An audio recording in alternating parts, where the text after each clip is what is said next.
If we conclude that it is an in-house job or it is a foreign sponsored job, how do we understand that Idriss Deby father is taken out and Junior is installed? Is he going to weather the storm? Because others would have imagined that by now, if the father could easily be taken out by these guys, by now the son should not still be resisting. How do we explain this? Mr. Liu, you see, that's the issue with the African system and the African head of states. We do not know how to build systems which does not need to depend on persons. We instead build systems which depends on one man, and when that one man falls, it becomes a whole chaos. And that is why you realize that Africa cannot advance, because we have a root core problem in all these other 53 African countries, so to say. Similar problems. And what are these problems, Mr. Liu? It comes back to the time when the African continents gained their independence, so to say, where they were being looked inside of a confinement. And you realize that there are two types of independence. One by which a person gains financial liberty, political emancipation. Another one is through bribery and corruption. That is where Africa is. For Africa to gain its own independence, it had to negotiate. Give me this, I give you this. And that is how Africa became independent in the 60s. It did not gain it by taking it. It gained its independence by negotiating with the West. And that is why you realize that many of these leaders who entered power, like the apostle was saying, that you cannot take somebody's past to judge his future. No, it works like that. Whatever a man sows, that's what you reap. Whether if you change tomorrow, it does not stop you from paying the prices for what you did yesterday. You will suffer it. It's very normal. So what I'm saying here is that if you look carefully, Mr. Liu, the question I keep asking is that must you study abroad to be qualified to be a head of state in Africa? Must you die in power? Must you be won in an election before you leave power? That is the problem we have in Africa. We are not able to build systems whereby which we, including our presidents, our government, depend on.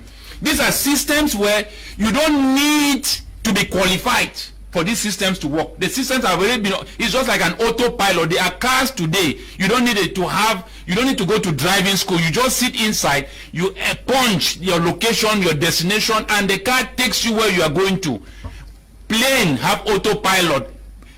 Pilot sleep for 3 hours. The plane is moving because it's on auto. It knows what to do. That is how Europe long ago understood that countries also do work like mobile phones. You build a mobile phone, it has nothing to do with age group. It has nothing to do with qualification. They have been designed to take you through. And that is where Africa is still far behind. It's like taking an operating system that runs on a 3rd and a 7th generation machine and you put it on a Pentium 2, it will crash. Africa is not at that point where it was supposed to be applying democracy, because Africa was so regressed as compared to the West. Giving an example is like Dangote and a civil servant. Dangote has built a system where he can sleep in Shanghai, in Dubai, and money is entering. But a civil servant will need to use his mental ability and his physical force to bring ends meet to his family. That is where Africa is, and we need to grow. And that is why you realize that we are so destabilized. We are not united. If you are talking of Idriss Deby, should he stand like one man? If he has repented and he has changed, should he stand as one man? That is why I still go back to say that the OAU was the only organization that could have liberated Africa and all its other colonies. When, like I said, how did we get terrorism in Africa? The first was in 2002, Boko Haram. In 2002, that was just a year after the bombing of the 9/11 2001 World Trade Center. Mr. Liu, I followed the events on how terrorism, how will I put it, emerged in Africa. I have vivid knowledge on how it has started. What I'm telling you is that what Idriss Deby has been fighting, he has been fighting the wrong battle. What we are fighting here with the Boko Haram, we are fighting the wrong battle.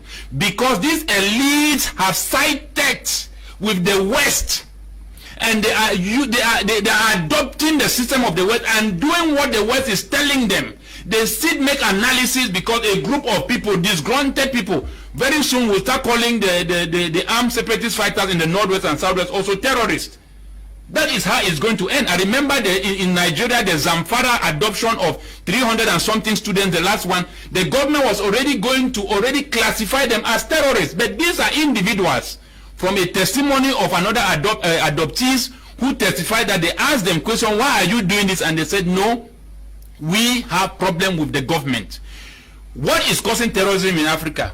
Poverty, bad leadership, so many other things where just because leaders do not have goodwill for their nation, a president comes into power and the presidential seat become a tribal thing, and all other tribes in Africa, which was supposed to be the beauty of Africa, everybody now gets into place to take that presidential seat and make it also another kingdom. So this is a problem in Africa, where Africa needs to build its own system that conforms to the Africans. If we continue to apply system which does not conform, like I said, we cannot, what is going to work for Europe cannot work for us.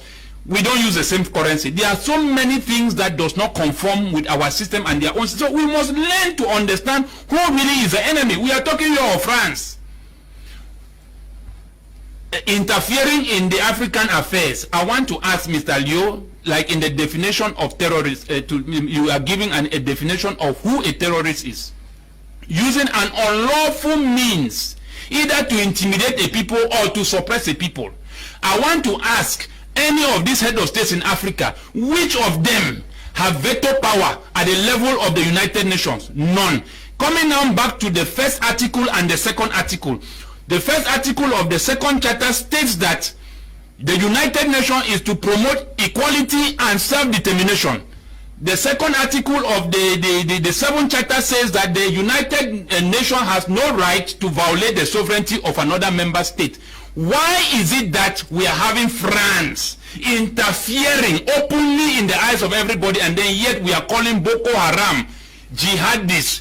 All the names they have acronyms they have given at the level of the West, and here Africa is fighting Africans. When the troops enter into Central Africa, 5,100 troops came from France and entered into Central Africa. Who were they coming to kill? They were coming to kill Africans. Okay. So we need to remove this mentality, and African head of states needs to go into all-inclusive dialogue with their nation. You enter into power, it should not be a tribal thing. Build a system. We saw what Magufuli did. Even the apostle said he welded 200 tribes together. It means a man reflects the aspiration of his people. So that is the core of the problem in Africa. Africa is not a sovereign continent. It's a slave. And we have seen that if you have independence, if you are, how will I put it, if you are mature, and Mr. Liu, you have to understand this. The West understands that you cannot rule mature people. You have to either keep them on a state of fear or poverty in order to rule them. And that is why they realize that they have to keep Africa at this level. Because if Africa emerges, they cannot control Africans. That's the simple truth. Now I've landed for now.